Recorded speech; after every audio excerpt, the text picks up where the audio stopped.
तर एक breaking news समोर येते। आरोपी प्रशांत बनकरला फलटण शहर पोलीस ठाण्याच्या लॉकअप मध्ये ठेवण्यात आलाय।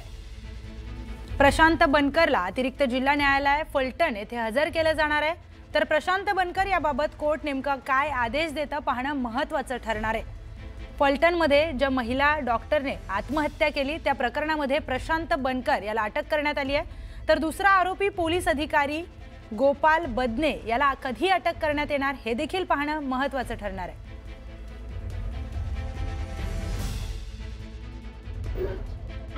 फलटण येथील उपजिल्हा रुग्णालयात काम करणाऱ्या महिला डॉक्टरनी आत्महत्या केली होती आणि यावेळेला त्यांनी हातावर एक सुसाइड नोट लिहून ठेवली होती। या सुसाइड नोट मधील जे महत्त्वाचं नाव होतं ते प्रशांत बनकर याचं होतं आणि प्रशांत बनकरला आज पोलिसांनी अटक केलेली आहे।